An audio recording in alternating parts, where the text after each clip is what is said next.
నమస్కారం నాగేశ్వర్ గారు. సార్, మోదీ మళ్ళీ గెలిస్తే ఇవే చివరి ఎన్నికలు, ఖర్గే నియంతృత్వం వైపే ఆయన మొగ్గు అనే అంశం ఏ రకంగా చూడాల్సింది? అంత సులభం కాదు. మన దేశంలో ఎన్నికల్ని ఆపే అంత సిచ్యువేషన్ ఉంటుందని అనుకోను.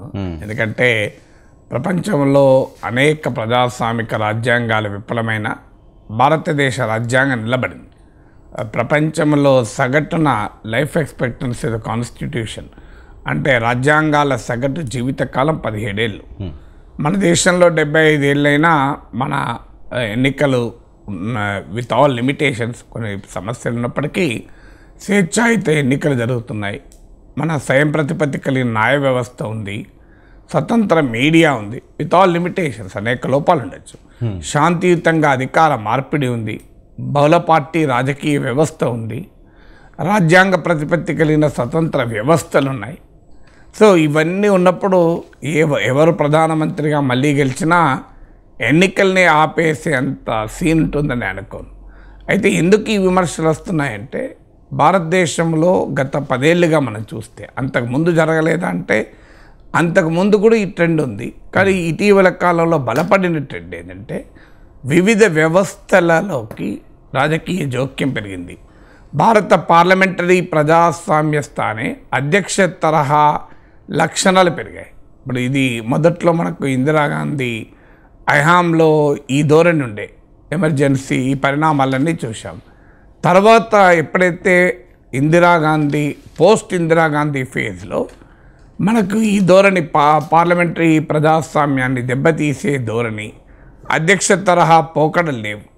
కానీ మళ్ళీ నరేంద్ర మోడీ ఫినామినన్ వచ్చాక పార్లమెంటరీ డెమోక్రసీ పక్కకు పోయి presidential form of government signals కనబడుతున్నాయి. మోడీని చూసి ఓటేయండి. అప్పుడు ఆ రోజుల్లో ఇందిరా ఇండియా అనేవాళ్ళు, ఇప్పుడు మోడీ మోడీ అంటున్నారు. ఇండియా కూడా పోయింది. ఎప్పుడన్నా కనీసం ఇందిరా ఇండియా అనేవాళ్ళు, ఇప్పుడు అది కూడా పోయి మోడీ మోడీ అంటున్నారు. అప్పుడు కనీసం పొలిటికల్ లీడర్లు అనేవాళ్ళు ఇందిరా ఇండియా అని. ఇప్పుడు ఏకంగా పార్లమెంటు లోపలనే నినాదాలు మోడీ మోడీ అని. సో అందువల్ల ఇక్కడ దైవం దగ్గర కూడా మోడీ, ఇప్పుడు మోడీ నామస్మరణే పెరిగిపోయింది. జై శ్రీరామ్. ఇది భారత ప్రజాస్వామిక రాజ్యాంగం అంగీకరించదు. భారత రాజ్యాంగం పార్లమెంటరీ డెమోక్రసీని అందిస్తుంది, ఏక వ్యక్తి పాలన ఎప్పుడు కూడా అంగీకరించదు. ఇది నేను చెప్పడం కాదు, వాజ్పేయి వర్సెస్ అద్వానీ అని లోహ పురుష్ వికాస్ పురుష్ అని ఆ రోజుల్లో పెద్ద చర్చ బీజేపీ వాళ్ళే నడిపారు. ఆ వాజ్పేయి వికాస్ పురుష్ అని, అద్వానీ లోహ పురుష్ అని. ఇప్పుడు మళ్ళీ అదే ధోరణి, మోడీ వికాస్ పురుష్, అమిత్ షా లోహ పురుష్ అని. సో ఈ వికాస్ పురుష్ లోహ పురుష్ అన్న భావనల్ని బీజేపీ ప్రచారం చేస్తున్న సమయంలో రాష్ట్రీయ స్వయం సేవక్ సంఘ్ ఆర్ఎస్ఎస్ సలహా ఇచ్చింది, ఇది వదిలేయండి, వ్యక్తి ఆరాధనా తత్వం, అంశాల వారీగా పార్టీ నడవాలి, సైద్ధాంతికపరమైన అంశాల వారీగా వ్యక్తుల చుట్టూ నడవకూడదు అని వాజ్పేయి అద్వానీల కాలంలో ఆర్ఎస్ఎస్ సలహా ఇచ్చింది. అప్పుడు సలహా ఇవ్వగలిగింది ఆర్ఎస్ఎస్. ఇప్పుడు ఇచ్చే పరిస్థితుల్లో ఆర్ఎస్ఎస్ కూడా లేదనుకుంటాను. ఎందుకంటే మోడీ అమిత్ షా ద్వయం ఆర్ఎస్ఎస్ కన్నా బలోపేతమయ్యారు. సో అప్పుడు కనీసం ఆర్ఎస్ఎస్ కూడా intervene and tell towering leaders అయిన వాజ్పేయి అద్వానీలకు కూడా ఈ ధోరణి మంచిది కాదు, ఈ వ్యక్తి ఆరాధనా తత్వం చెప్పగలిగారు. ఇప్పుడు ఆర్ఎస్ఎస్ చెప్పే స్థితిలో కూడా లేని రాజకీయ వాతావరణం కనబడుతోంది. ఇది ప్రజాస్వామిక మౌలిక సూత్రాలకు వ్యతిరేకం. ఎందుకు వ్యతిరేకం అంటే, భారతదేశం అనేది అనేక భాషల, సంస్కృతుల, జాతుల, మతాల, ప్రాంతాల సమ్మేళనం. ప్రెసిడెంట్ ఆఫ్ ఇండియాకే ఎన్నికలు ఎందుకు జరగవు? మన దగ్గర అమెరికాలో జరుగుతాయి కానీ ఇండియాలో జరగవు. ఇండియాలో పార్లమెంట్ సభ్యులను ఎన్నుకొని మనం ఆ పార్లమెంటు సభ్యుల్లో మెజారిటీ ఎవరికి వస్తే వారు దేశ ప్రధాని అవుతారు. ఎందుకంటే ఒకవేళ ఏక వ్యక్తి ప్రజాస్వామ్యం అయితే, ప్రెసిడెన్షియల్ ఫామ్ అయితే, ఓ సిక్కిం నాయకుడికో, మణిపూర్ నాయకుడికో, ఈవెన్ ఒక కేరళ నాయకుడికో, ఓ పంజాబ్ నాయకుడికో, ఒక మైనారిటీ ప్రాంతానికో భాషకో చెందిన వ్యక్తికో జీవితంలో ప్రధాన అయ్యే అవకాశమే ఉండదు. ఇప్పుడే కావడం లేదు. మీరు ఇప్పుడు ఏ ఈశాన్య రాష్ట్రానికి చెందిన వ్యక్తి అయినా అసలు దేశ ప్రధాని కాగలుగుతున్నాడా? సౌత్ ఇండియన్స్కే దేశ రాజకీయాల్లో ప్రాధాన్యత లేదు. ఇప్పుడు ఏదో పివి నరసింహారావు, దేవగఢ్ లాంటి వాళ్ళు కొన్ని ప్రత్యేక పరిస్థితులు అయినా సౌత్ ఇండియన్స్కు మీరు మొత్తం తీయండి, prime ministers Hindi non Hindi difference క్లియర్గా కనబడుతుంది. ఎందుకంటే 40% ఆఫ్ ద పాపులేషన్ హిందీ ప్రాంతం. హిందీ ప్రాంతాల్లో సీట్లు వస్తే ప్రైమ్ మినిస్టర్ కావచ్చు. ఉత్తరప్రదేశ్లో 80, బీహార్లో 40, రాజస్థాన్, మధ్యప్రదేశ్, ఛత్తీస్గఢ్లో 65, ఇవే 180 సీట్లు. గుజరాత్ ఇవన్నీ కలిపితే ఒక 200-300 సీట్లు. ఇక్కడ మెజారిటీ వస్తే అయిపోతుంది. సౌత్లో నీకున్నాయి 130 సీట్సే. సో ఈ 130 సీట్లలో సౌత్లో బలం ఓట్లు వచ్చినా రాకపోయినా టోటల్గా సౌత్ ఇండియానే మార్జినలైజ్ అవుతుంది. అలాంటి సమయంలో presidential form of government advisable కాదు. రెండోది, మీకు ఇటీవల కిరణ్ రిజిజు న్యాయశాఖ మంత్రిగా ఉన్న వ్యక్తి ఇచ్చిన స్టేట్మెంట్ చూసాం. అసలు జడ్జిల్ని మేమే నియమిస్తాం అని ప్రభుత్వం ముందుకు వచ్చింది. ఇజ్రాయిల్లో ఈ పని నెతన్యాహు మోడీ మిత్రుడే చేసే ప్రయత్నం చేస్తే పెద్ద ఎత్తున ఇజ్రాయెల్ ప్రజలు లక్షల సంఖ్యలో రోడ్ల మీదకి వచ్చి నెతన్యాహు జ్యుడిషియల్ రిఫార్మ్స్కి వ్యతిరేకంగా పోరాడారు. చివరకు ఇజ్రాయెల్ ఎయిర్ ఫోర్స్లో రిజర్వ్ సైన్యం కూడా మేము రంగంలో దిగం యుద్ధంలో అని చెప్పి నిరసన తెలిపారు. కానీ మన దేశంలో సుప్రీంకోర్టు జడ్జిల్ని మేమే నియమిస్తామంటూ సుప్రీంకోర్టు పైనే ప్రత్యక్ష దాడి జరుగుతున్న సమయంలో కూడా ఎవరు ఎక్కడ రియాక్షన్ లేదు. సో అందువల్ల న్యాయ వ్యవస్థ నియామకాలు, న్యాయ వ్యవస్థను నియమించుకునే ధోరణి కరెక్ట్ కాదు. కొలీజియన్ సిస్టమ్ ఇప్పుడు ఉన్నది. కానీ అదే సమయంలో ఒక రాజకీయ వ్యవస్థ న్యాయ వ్యవస్థ నియమిస్తే రాజకీయ నాయకత్వం 5 ఏళ్ళు ఉంటుంది, జడ్జిలు 30 ఏళ్ళు ఉంటారు. అంటే ఒక 5 ఏళ్ల పీరియడ్లో, ఒక 10 ఏళ్ల పీరియడ్లో అధికారంలో ఉన్న ప్రభుత్వం తన అనుకూల న్యాయమూర్తులను నియమించుకుంటే ఒక 20-30 ఏళ్ల వరకు సుప్రీంకోర్టు, హైకోర్టు ఆ రాజకీయ పార్టీ చేతుల్లోకి వెళ్ళిపోతుంది. ఇది అంగీకరించగలమా? మూడోది, మనకు వివిధ వ్యవస్థలు, ఎన్నికల కమిషన్ స్వయం ప్రతిపత్తితో పనిచేయాలి. మనం చూసాం ప్రధానమంత్రి నరేంద్ర మోడీ రాజస్థాన్లో ర్యాలీ జరుపుతుంటే ఆ ర్యాలీ అయ్యేంత వరకు ఎలక్షన్ కోడ్ ఉండకూడదని చెప్పి విలేకరులను పిలిచి 3 గంటలు వెయిట్ చేసి నోటిఫికేషన్ డిలే చేశారు. గుజరాత్ ఎన్నికల కొరకు నోటిఫికేషన్ డిలే చేశారు. బెంగాల్లో బీజేపీకి ఉపయోగపడేలా దేశమంతా 7 దశల్లో ఎన్నికలు జరిపితే బెంగాల్లో 8 దశల్లో ఎన్నికలు జరిపారు. అంటే భారతదేశం అంతా ఎన్నికలు జరపడానికి భద్రత ప్రాబ్లం లేదు, ఒక బెంగాల్కి వస్తుందా? ఎందుకు? అక్కడ మోడీ, అమిత్ షాలు ఎక్కువ కాలం ప్రచారం చేయడానికి వీలుగా. సో ఇలా ఎన్నికల కమిషన్ అధికారంలో ఉన్న పార్టీకి అనుకూలంగా మారడం. ఇక సిబిఐ, ఈడీ, ఐటీ లాంటి కేంద్ర ప్రభుత్వ సంస్థలు అవి పెట్టిన కేసుల్లో 95%, 95% ప్రతిపక్ష నేతలపైన. అంటే ప్రతిపక్షాలపైన కేసులు. ఒకవేళ ప్రతిపక్షాలు ఎవరైనా కేసులు ఎదుర్కొంటే వారు మళ్ళీ బీజేపీలో చేరితే ఏ కేసులు ఉండవు. ఇది మనం బెంగాల్లో సువేందు అధికారి నుంచి మొదలుకొని ఇక్కడ వరకు మనం చూసాం. సో దేశమంతటా ఇదే ట్రెండ్ కదా. ఎవరు అధికారం, ప్రతిపక్ష నేతల కేసులు పెట్టడం, మోడీ లేదా ఈడీ, నువ్వు ఎటో తేల్చుకో, నీకు మోడీ కావాలా, ఈడీ కావాలా? సో ఆ దశకు కేంద్ర ప్రభుత్వ సంస్థలు, పార్లమెంట్ చూడండి, అసలు ఆశ్చర్యం వేస్తుంది. 45 లక్షల కోట్ల ప్రజల సొమ్ము బడ్జెట్ను 4-5 నిమిషాల్లో ఆమోదించారు. అసలు బడ్జెట్ ఎంత సుదీర్ఘంగా చర్చ జరగాలి. మొన్న చూడండి, ఇది మన ఐపీసీ, సిఆర్పిసిల్ని సవరించే అత్యంత కీలకమైన చట్టాన్ని ఎలాంటి చర్చ లేకుండా ఆమోదించారు. ఈవెన్ మీకు అంతకు ముందు మీకు ఆశ్చర్యం వేస్తుంది, ఈవెన్ వ్యవసాయ చట్టాలను కూడా ఆ రాజ్యసభలో ఓటింగ్ పెట్టాలంటే ఓటింగ్ అడిగి ఎంపీల సస్పెండ్ చేశారు. పార్లమెంటు సమావేశాల సంఖ్య గణనీయంగా తగ్గిపోయింది. ఒకప్పుడు ఎన్ని రోజులు నడిచేది, ఇప్పుడు ఎన్ని రోజులు నడుస్తుందో మీరు చూడండి. బ్రిటన్లో ఎన్ని రోజులు నడుస్తుంది, మన దేశంలో ఎన్ని రోజులు నడుస్తుంది. అంటే టోటల్గా పార్లమెంటునే డమ్మీ చేయడం. ఒకప్పుడు పార్లమెంట్లో ఏదైనా అంశం వస్తే సెలెక్ట్ కమిటీకి పంపించేవాళ్ళు. సెలెక్ట్ కమిటీకి పంపించడం గణనీయంగా తగ్గిపోయింది. ఇప్పుడు ఏది పంపించడం లేదు, అన్నీ ఆమోదించేయడమే, జై కొట్టడమే.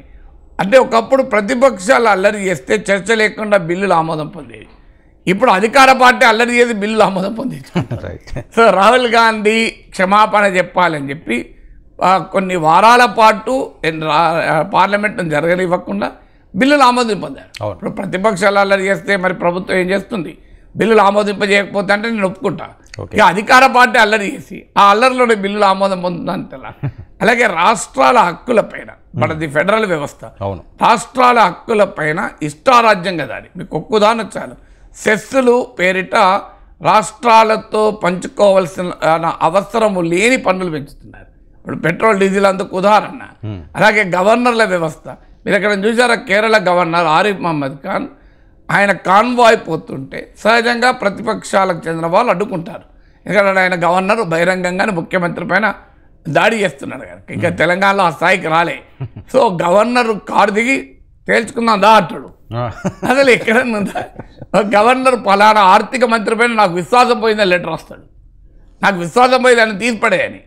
అసలు ఇష్టం వచ్చినట్టుగా ఇప్పుడు తమిళనాడు తెలంగాణలో గవర్నర్లు రోజు తప్పని మా ఇష్టం, మేము ఎన్ని రోజులైనా ఫైల్ ఉంచుకుంటాం, మీరెవరు అడిగేది అంటే సుప్రీంకోర్టు దాకా పోయింది. పంజాబ్లో అసెంబ్లీ సమావేశాలు పెట్టడానికి గవర్నర్ ఆమోదం పొందకపోతే సుప్రీంకోర్టుకి వెళ్ళి మేము అసెంబ్లీ సమావేశాలు పెట్టుకుంటామని. కేరళలో అసెంబ్లీ సమావేశాలు పెట్టుకోవాలని క్యాబినెట్ డిసైడ్ చేస్తే గవర్నర్ ఒప్పుకోడే. నువ్వు అంటే కేంద్రానికి వ్యతిరేకంగా మీరు తీర్మానం చేస్తున్నారు, అందుకొరకు నేను పెట్టుకోను. సుప్రీంకోర్టు చెప్పింది తీర్మానం చేయొచ్చని.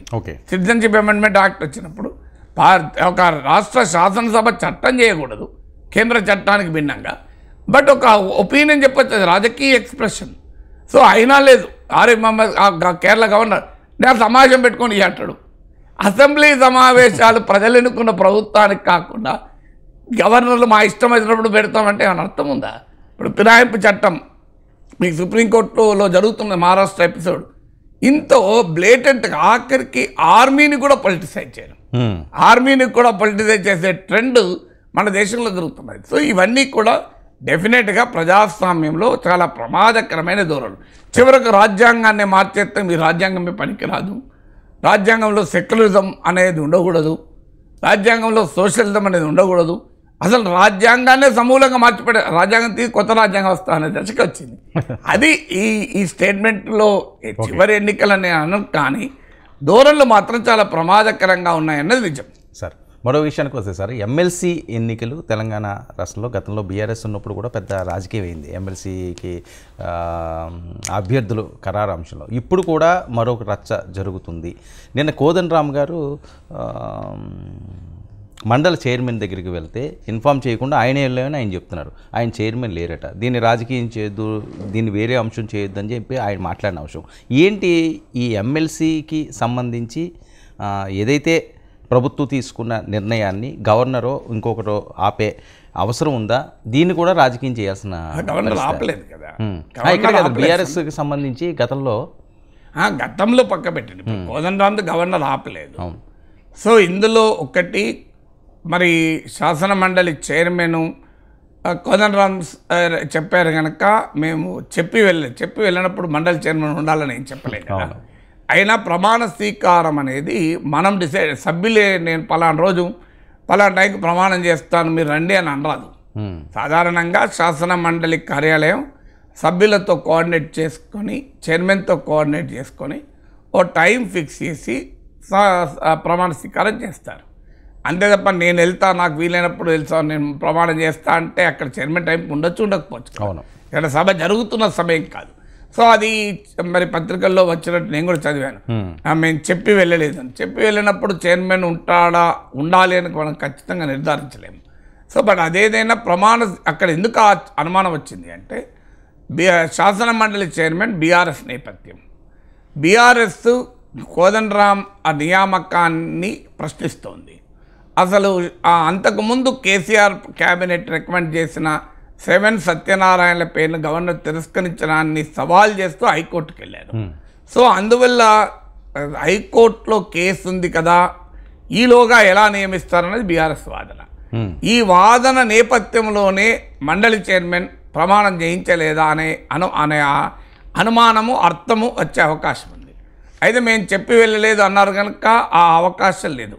వాళ్ళు అదే జరిగితే అది అభ్యంతరకరమే. ఎందుకు అభ్యంతరకరం అంటే గవర్నర్ హైకోర్టు స్టే ఇవ్వలేదు, గవర్నర్ ఆల్రెడీ నియమించారు, గెజిట్ నోటిఫికేషన్ కూడా వచ్చేసింది.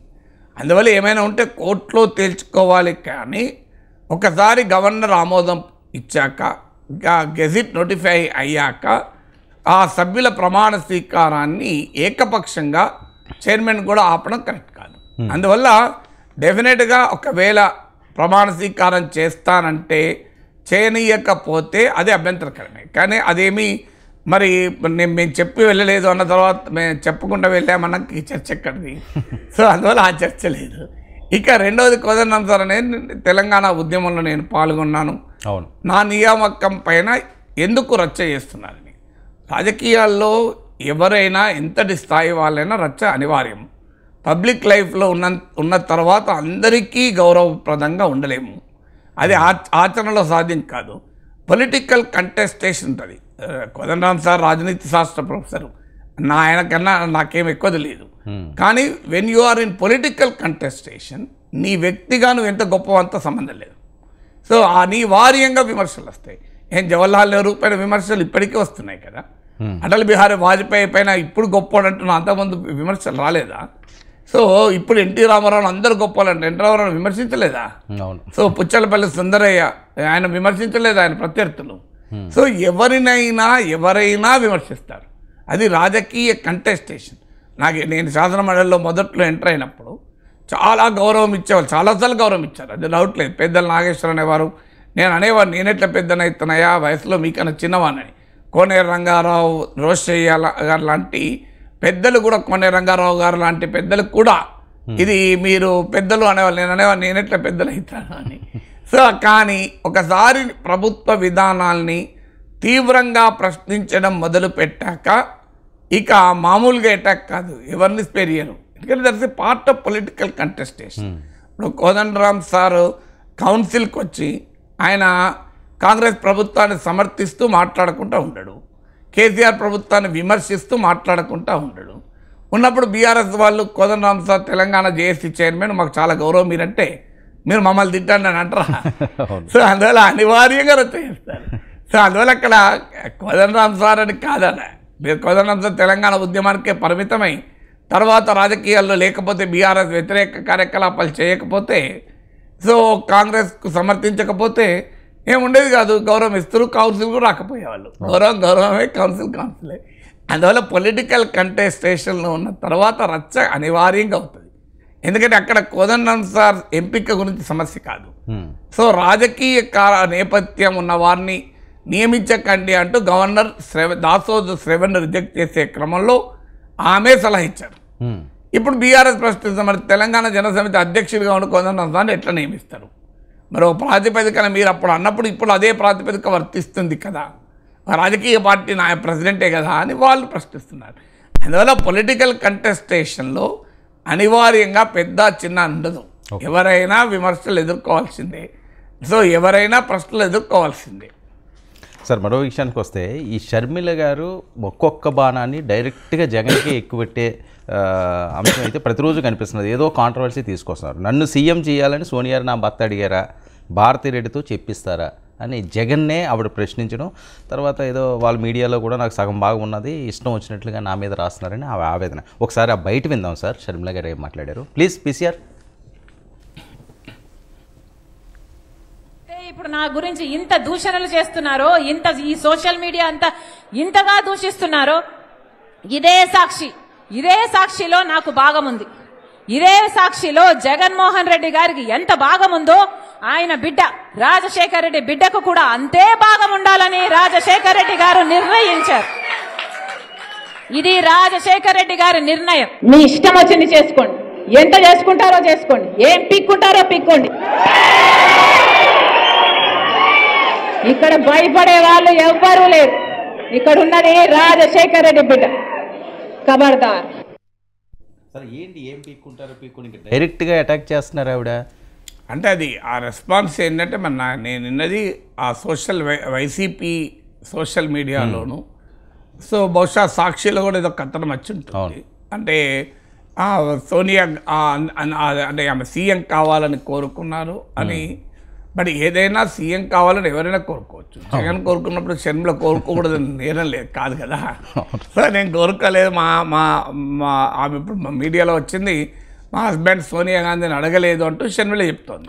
అడిగినా తప్పు కాదని నేనంటే ఏం. ఇప్పుడు రాజశేఖర రెడ్డి కొడుకు ముఖ్యమంత్రి కావాలని కోరుకున్నప్పుడు రాజశేఖర రెడ్డి కూతురు ముఖ్యమంత్రి కాకూడదని రూల్ ఉందా? అదేమన్నా నేను తప్ప? సో అందువల్ల కొడుకే హక్కులు ఉంటాయి, కూతురుకుండే హక్కులు. తర్వాత అది పార్టీ నిర్ణయం, ప్రజల నిర్ణయము, ఎమ్మెల్యేల నిర్ణయం. కానీ అడగకూడదు అని ఎక్కడ లేదు కదా. సో రాజశేఖర రెడ్డి మరణించిన సమయంలో జగన్మోహన్ రెడ్డి కూడా ఎమ్మెల్యే కాదు, ఆయన ఎంపీ. షర్మిల కూడా ఎమ్మెల్యే కాదు.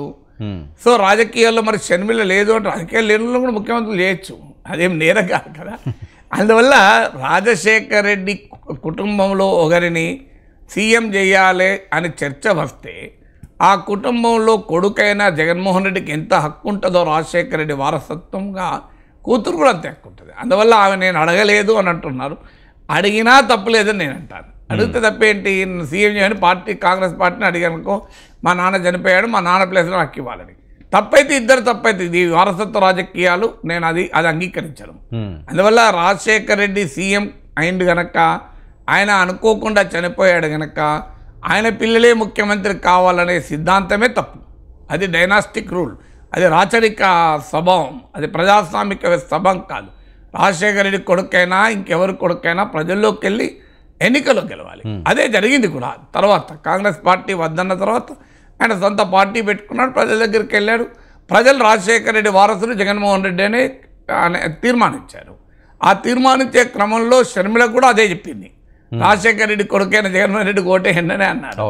సో అప్పుడు ఆమె కనుక నాకు కూడా రాజశేఖర రెడ్డి కూతురుగా అవకాశం ఇవ్వండి అని ఆమె కూడా ఒక పార్టీ పెట్టుంటే, సో అప్పుడు జగన్మోహన్ రెడ్డి షర్మిల రెడ్డిల మధ్య ఆంధ్రప్రదేశ్ ప్రజలు నిర్ణయించేవాళ్ళు ఎవరు రాజశేఖర రెడ్డి వారసులని.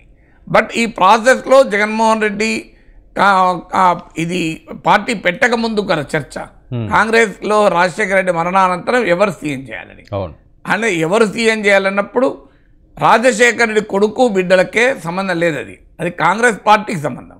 రాజశేఖర రెడ్డి కాంగ్రెస్ పార్టీ రాజకీయ వ్యవస్థలో ఎదిగి వచ్చిన నాయకుడు. ఆయన ఎవరో రాజారెడ్డి కాంగ్రెస్ నాయకుడు అయితే రాలేదు కదా. అందువల్ల ప్రజాస్వామ్యంలో ఈ వారసత్వ పోకడలే మంచిది కాదు. ఒకవేళ వారసత్వ పోకడలంటే అంగీకరించాక కొడుకు ఎంత వారసత్వం ఉంటుందో బిడ్డకు కూడా అంతే వారసత్వం. చట్టం అదే చెప్తుంది, సంస్కారం అదే చెప్తుంది. అందువల్ల ఒకవేళ షర్మిల అడిగినా జగన్కి ఇవ్వదలుచుకొని కాంగ్రెస్ షర్మిలకి ఇస్తుంది ఆ సీఎం పదవి. అసలు ఇచ్చే అవకాశమే లేదు. ఎందుకంటే అప్పటివరకు షర్మిల పాలిటిక్స్లో యాక్టివ్గా లేరు. అప్పుడు జగన్ మాత్రమే పాలిటిక్స్లో యాక్టివ్గా ఉన్నారు. సో అందువల్ల అల్టిమేట్గా కాంగ్రెస్ పార్టీ ఇవ్వనన్నది, కానీ కాంగ్రెస్ పార్టీకి ఎవరైనా అడగచ్చు. వాళ్ళెందుకు వివేకానంద రెడ్డి అడగచ్చు, మా అన్న కొన్ని అండదండగా ఉన్నా నాకు సీఎం ఇవ్వని.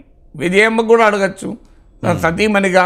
సో అది ఆ Congress party with in the party వ్యవహారం అది. అంటే అప్పటికి వాళ్ళంతా కాంగ్రెస్లోనే ఉన్నారు కనుక మాకు ఇవ్వమని అడుగుతారు. ఇవ్వదలుచుకుంటే పార్టీ ఇస్తే లేదు, అల్టిమేట్గా ప్రజలు నిర్ణయిస్తారు. అందువల్ల ఇప్పుడైనా అప్పుడైనా రాజశేఖర రెడ్డి వారసత్వం ఎవరికైనా ప్రజలు నిర్ణయించాలి. ఓకే సరే, సునీత్ గారు అలాగే షర్మిల గారు వీళ్ళిద్దరూ కలడం, కడప నుంచి ఒకరట, పులివెందుల నుంచి ఒకరట పెద్ద ఎత్తున వస్తున్న టాకు, ఇది ఏమన్నా ఇబ్బంది కలిగించే అవసరం ఉంటుంది జగన్కి? ఇబ్బంది అంటే కన్నా ఎంబరాస్మెంట్ ఉంటుంది. ఎందుకంటే అనివార్యంగా వివేకానంద రెడ్డి హత్య కూడా వస్తుంది. ఇక అది ఎంతసేపు లేదు. ఇక మీరు చూడండి, మరికొద్ది రోజుల్లో అది కూడా వస్తుంది. వివేకానంద రెడ్డి హత్య ఎవరు చేశారు, ఎవరు చేయించారు అన్నది మనం వినబోతున్నాం, వెండితెరపై చూడబోతున్నాం ఈ వాదనలు. సో అందువల్ల రోజు రోజుకు రాజశేఖర రెడ్డి కుటుంబంలో ఉండే తగాదాలు ప్రస్ఫుటంగా పబ్లిక్ డొమైన్లో వచ్చిపడుతున్నాయి. అవి రకరకాల కోణాల్లో వచ్చిపడుతున్నాయి. ఇప్పుడు ఒక కోణం, సోనియా గాంధీని ముఖ్యమంత్రి పదవి షర్మిల తరఫున కూడా అడిగారు అని. అంతకుముందు ఈ చర్చ రాలే ఎప్పుడు ఆంధ్రప్రదేశ్ రాజకీయాల్లో. సో ఆమె దానికి క్లారిఫికేషన్ ఉంది. ఇక సునీత మొదటి నుంచి కూడా ఈ విషయంలో జగన్ పట్ల అసంతృప్తిగా ఉన్నమాట నిజం. అసంతృప్తిగా ఉన్నారు కనుకనే సిబిఐ విచారణ అడిగారు. రాష్ట్ర పోలీస్ విచారణ ఆమె నమ్మకం లేదని చెప్పాను. బహిరంగంగానే ఆ సిబిఐకి వెళ్ళారు, సుప్రీంకోర్టు దాకా కూడా వెళ్ళారు కదా.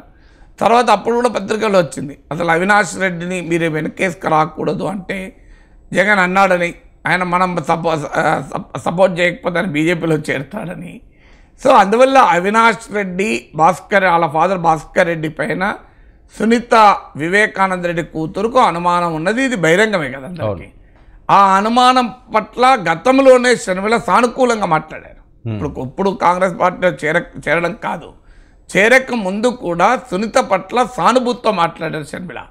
సో ఆ విషయంలో వివేకానంద రెడ్డి హత్య విషయంలో జరుగుతున్న చర్చలో కూడా క్లియర్గా జగన్ వైపు లేరు షర్మిల. ఇప్పుడు కాదు, ముందు కూడా సునీత వైపే ఉన్నారు. అందువల్ల వాళ్ళిద్దరి మధ్య ఆ రిలేషన్షిప్ ఉంది.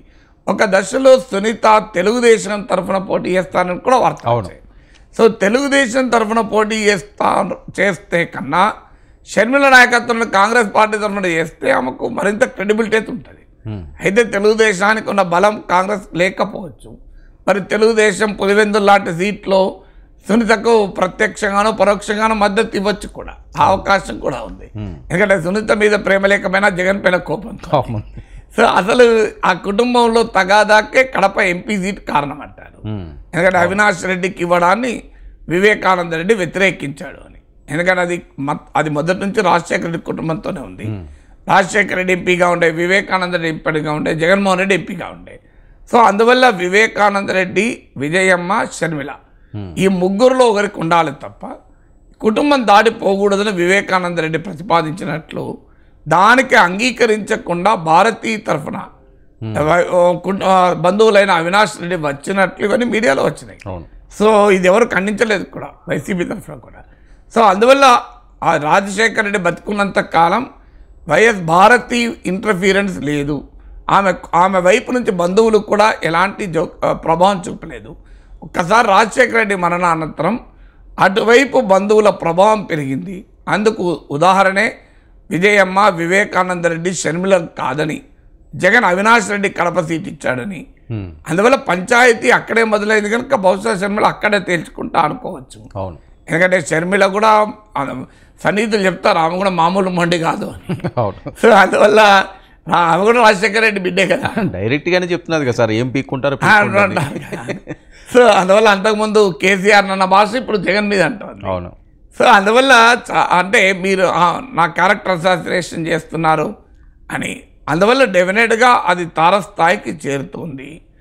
జగన్ రాజశేఖర రెడ్డి కుటుంబంలో ఉన్న విభజన, చీలిక, తగాద అది బహిరంగ రూపాన్ని సంతరించుకొని అది అనేక కోణాల్లో ఆవిష్కృతం అవుతూ ఉంది. అందులో మరో బలమైన కోణం సునీత ఎంట్రీతో మొదలవుతుంది. ఇంకా ఎక్కడి దాకా వెళ్తుంది, ఇక విజయం అనే రంగంలో దిగుతారా, ఆమె దిగితే ఎలా ఉంటుంది, ఇవన్నీ కూడా is a matter of speculation.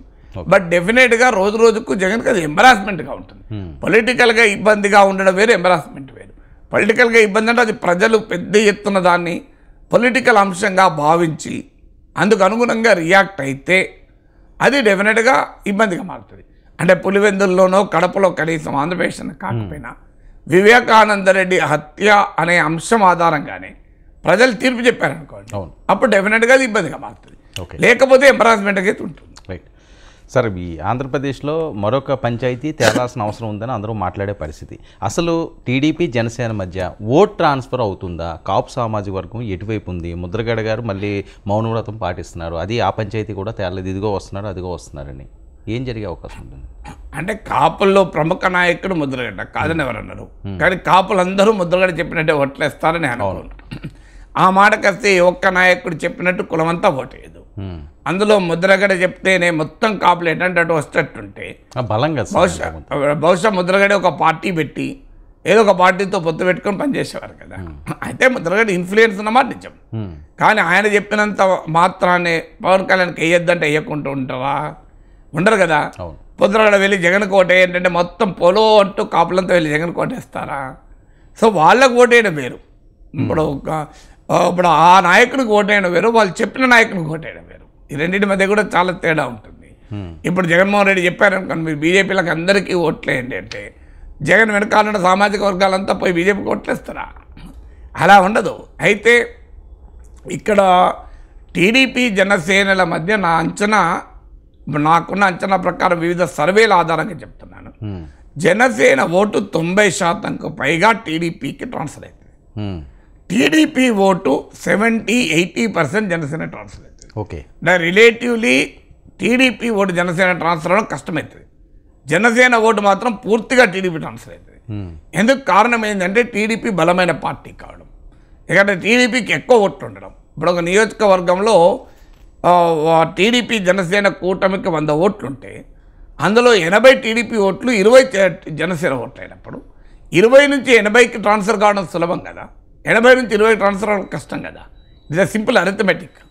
అందువల్ల ఆల్రెడీ టీడీపీ బలమైన పార్టీ యొక్క ఓట్లే కాదు, అక్కడ గతంలో ఎమ్మెల్యేలుగా ఉండి ఎమ్మెల్యేలుగా పోటీ చేసిన నాయకులు ఉంటారు, అంటే పార్టీ ఉంటుంది. అందువల్ల కంపారిటివ్లీ జనసేన ఓటు టీడీపీకి ట్రాన్స్ఫర్ కావడం సులభం. టీడీపీ ఓటు జనసేన ట్రాన్స్ఫర్ కావడం రిలేటివ్లీ కష్టం. ఇక ఎక్కడైనా రెండు పార్టీలకు బలం ఉండి రెండు పార్టీల తరఫున ఆస్పిరెంట్స్ ఉన్నారనుకోండి ఎమ్మెల్యే కావాలని, అక్కడ డెఫినెట్గా మరింత కష్టం. కానీ ఓవరాల్గా చూసినప్పుడు టీడీపీ జనసేనల మధ్య సాధారణంగా పొత్తుల్లో ఉండే ట్రాన్స్ఫర్ స్థాయితో పోలిస్తే ఎక్కువనే ట్రాన్స్ఫర్ అవుతుంది. దానికి కారణం ఏంటంటే ఈ రెండు పార్టీలు కూడా చాలా కాలంగా ట్యూన్ చేసి పెట్టారు కార్యకర్తల్ని, శ్రేణుల్ని, ఓటర్లకు కూడా. దానికో ప్రాతిపదిక కూడా ఏర్పరిచారు. ఏదో చివరి నిమిషంలో వచ్చిన ప్రాతిపదిక కాదు. జగన్మోహన్ రెడ్డిని ఓడించడానికి ఈ రెండు పార్టీలు కలవాల్సిందే. ఈ రెండు పార్టీలు కలిస్తేనే జగన్ ఓడిపోతాడు, కలవకపోతే ఓడిపోడు అనే భావనను జగన్మోహన్ రెడ్డి తప్పనిసరిగా ఓడించాలన్న భావనను, ఈ రెండు భావనలు టీడీపీ జనసేన ఓటర్లలో ఉంది గనక సో జగన్ వ్యతిరేకతతో వీళ్ళిద్దరు కలుస్తారు. వేరేది ఏమున్నా. ఇక రెండవది ఏంటంటే పరస్పర అవసరం.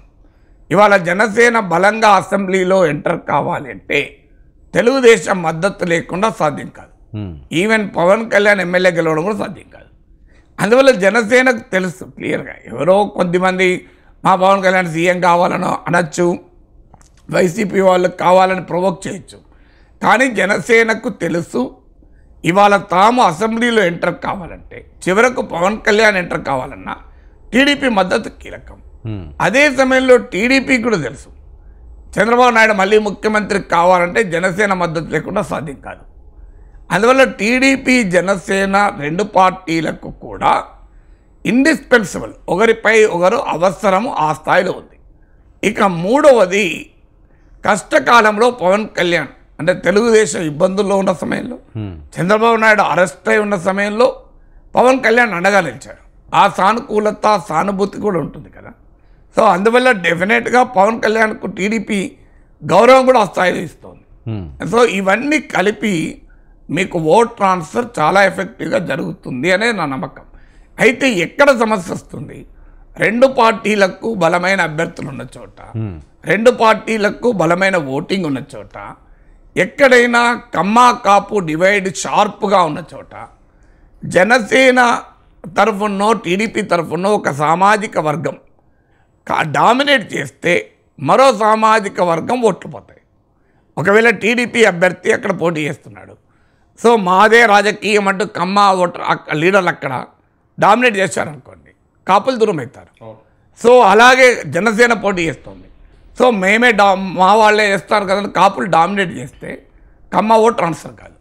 ఇద్దరు కనుక పోటీ చేస్తున్న అభ్యర్థి పార్టీ మరో పార్టీ కార్యకర్తల పట్ల, నాయకుల పట్ల కాస్తంత హంబుల్గా ఉంటే ఐ థింక్ ఓట్ ట్రాన్స్ఫర్ అవుతుంది. సో అందువల్ల ఈ రెండు రకాలు అంటే సోషల్ కాంట్రడిక్షన్, కమ్మ కాపు ఆంధ్ర సమాజంలో ఉన్న ఆ సామాజిక వైరుధ్యం మరింత షార్ప్గా ఉన్న చోట ఇబ్బంది అవుతుంది. రెండు పార్టీలకు బలమైన ఓటింగు, బలమైన నేతలు ఉన్న చోట ఇబ్బంది అవుతుంది. ఇక మిగిలిన ఆంధ్రప్రదేశ్ మొత్తం ఐ డోంట్ థింక్ ట్రాన్స్ఫర్ అనే ఓట్ ట్రాన్స్ఫర్ అనేది ఇబ్బంది కాదు.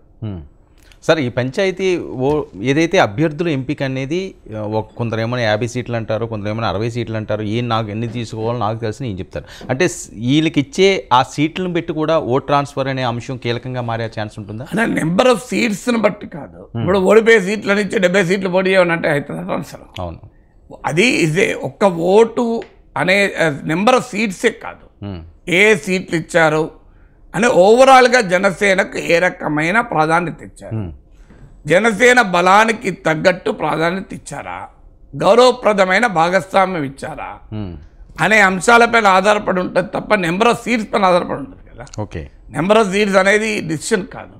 ఆ తర్వాత పవన్ కళ్యాణ్ ఏ రకంగా రియాక్ట్ అవుతాడు ఆ నెంబర్ ఆఫ్ సీట్స్కు, పవన్ కళ్యాణ్ ఏ రకంగా తన వాళ్ళని కన్విన్స్ చేస్తాడు, విత్ ఇన్ ద పార్టీ కూడా వివిధ నియోజకవర్గాల్లో ఎలాంటి రియాక్షన్ ఉంటుంది, ఆ రియాక్షన్కు వ్యక్తుల రియాక్షన్గా ఉంటుందా, జనసేన నాయకుల, కార్యకర్తల, ఓటర్ల రియాక్షన్గా ఉంటుందా. ఇప్పుడు ఒక కాన్స్టిట్యున్సీలో జనసేనకు ఒక అతను ఎమ్మెల్యే కావాలనుకుంటాడు, కానీ అది టీడీపీ పోటీ చేస్తుంది. ఆ వ్యక్తి కావాలనుకున్నప్పుడు డిస్టర్బెన్స్ ఉండదు.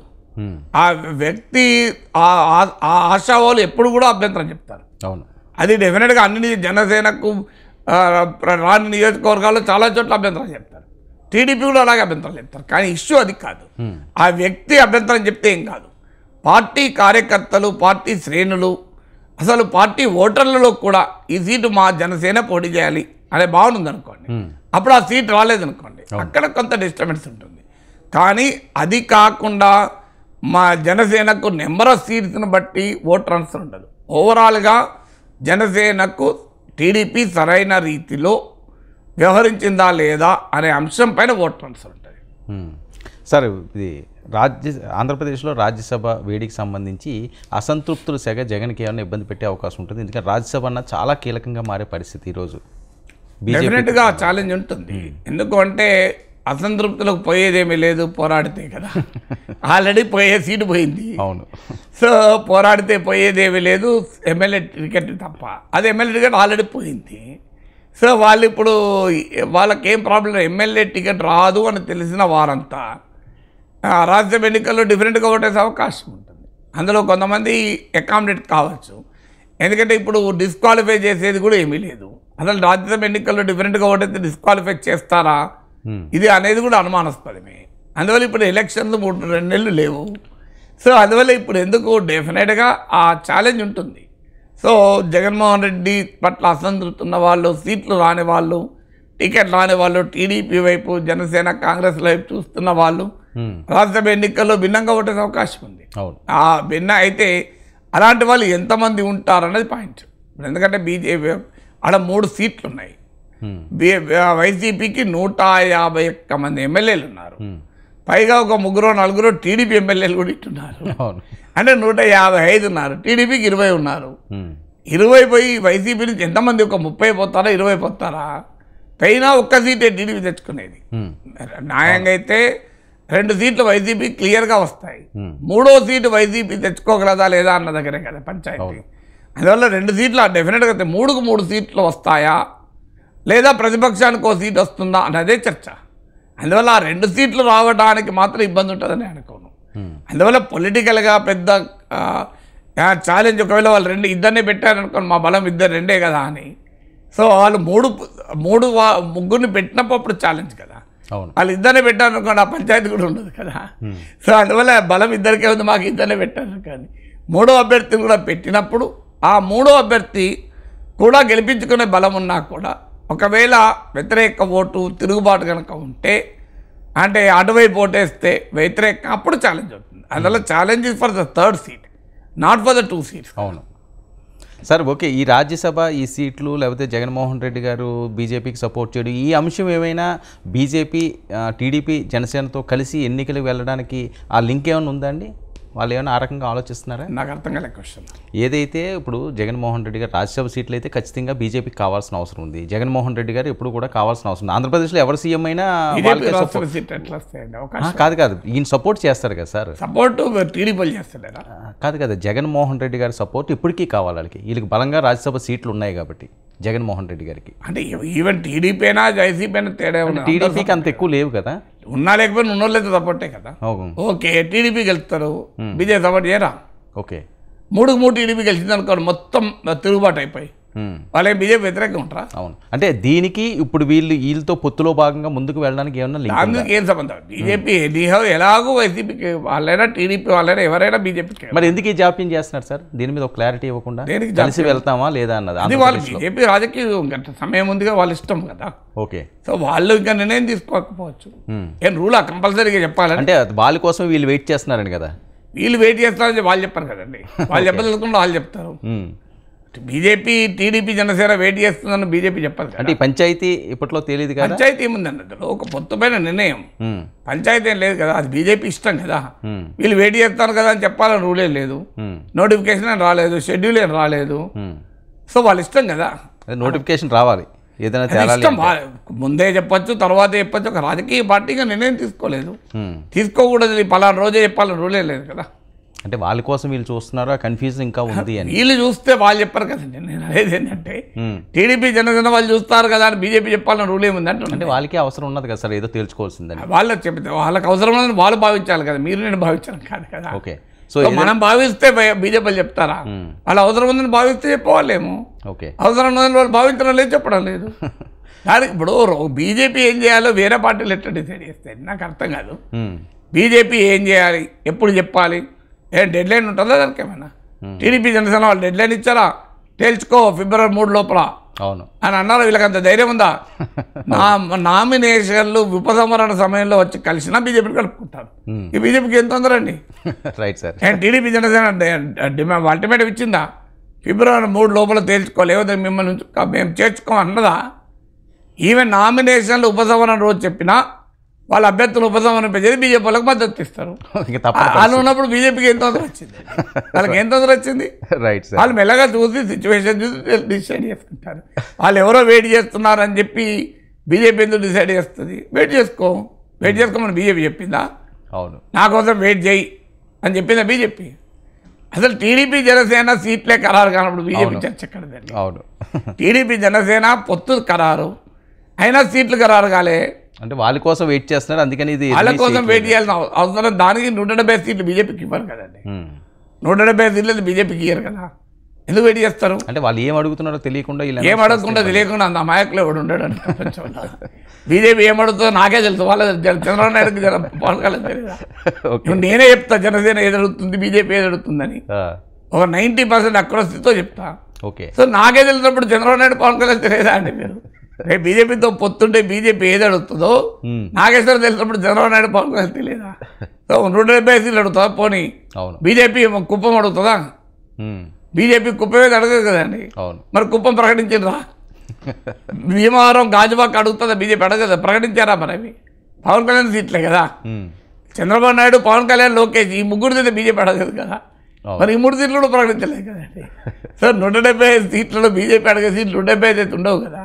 ఏవో 10, 15 ఉంటాయి, 5, 10 ఎన్నో ఏమున్నా బీజేపీకి ఎంతో కొంత బలం ఉన్న సీట్లు చంద్రబాబు అయినా బీజేపీ ఏది అడుగుతున్న దాన్ని బట్టి ఇవ్వరు కదా.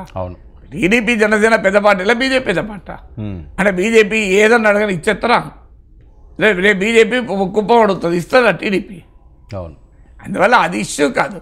వాళ్ళు they want to take time, they will take time. వాళ్ళ ఇష్టం కదా పార్టీది. Right, thank you.